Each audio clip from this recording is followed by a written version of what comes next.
आइए जानते हैं मधु कैटभ के जन्म और मृत्यु की कथा।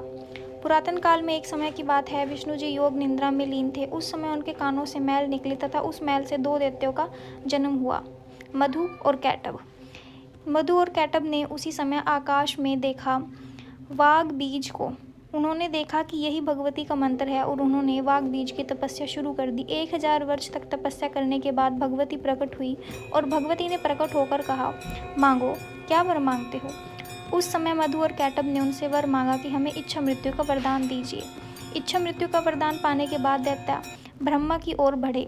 एक तरफ ब्रह्मा अपने तप में लीन थे, दूसरी तरफ दैत्य उनकी तरफ आ रहे थे। दैत्यों ने उनकी तरफ आके उनके सामने उन्हें युद्ध के लिए ललकारा। उन दोनों से भयभीत होकर ब्रह्मा जी सीधा विष्णु जी की ओर जाने लगे। विष्णु जी के पास जाके उन्होंने देखा कि विष्णु जी योग निद्रा में लीन हैं। विष्णु जी को उन्होंने उठाने का अथाह प्रयास किया, किंतु विष्णु जी अपनी योग निद्रा से नहीं उठे। फिर अंततः उन्होंने निर्णय लिया कि वे योग निद्रा देवी की स्तुति करेंगे। योग निद्रा देवी की स्तुति करके उन्होंने योग निद्रा देवी को प्रसन्न किया तथा उनको विष्णु जी के शरीर से बाहर निकाला। जैसे ही योग निद्रा देवी विष्णु जी के शरीर से बाहर निकली, तभी विष्णु जी उठे। उठने के बाद उन्होंने ब्रह्मा जी से पूछा कि क्यों परेशान हो। उसके बाद ब्रह्मा जी ने उन्हें सारा का सारा वृतांत बता दिया कि किस प्रकार मधु कैटभ नाम के दैत्य ने उनको युद्ध के लिए ललकारा है। इस हालत में ब्रह्मा जी को देखकर विष्णु जी ने युद्ध का निर्णय लिया और मधु कैटभ के साथ 5000 वर्ष तक युद्ध करते रहे। एक समय में मधु के साथ, फिर कुछ समय बाद मधु विश्राम करता और कैटभ के साथ। इस प्रकार एक एक करके दोनों दैत्यों के साथ विष्णु जी ने पूरे 5000 वर्ष तक युद्ध किया।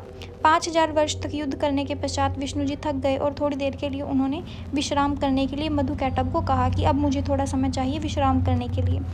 विश्राम के समय में विष्णु जी सोचने लगे कि इन दो दैत्यों का अंत आखिर कैसे किया जाए।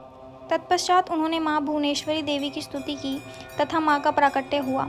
माँ ने प्रकट होने के बाद कहा कि मैं आपकी सहायता अवश्य करूँगी इन दोनों दैत्यों का अंत करने में। इस प्रकार माँ दोनों दैत्यों के पास जाती है और उन्हें मोहित करती है और मोहित करने के बाद बोलती है कि तुम इतने पराक्रमी हो, शूरवीर हो, मांगो, क्या वर मांगते हो। तो दोनों दैत्य बोलते हैं कि देवी, आप जो भी वर हमें देना चाहती हैं वो दे दीजिए। तत्क्षण वहाँ विष्णु जी आ जाते हैं और विष्णु जी आने के बाद बोलते हैं कि आप मेरे हाथों मर जाइए। यह सुनने के बाद मधु कैटभ नाम के दोनों दैत्य बोलते हैं कि हमें तो ठग लिया गया।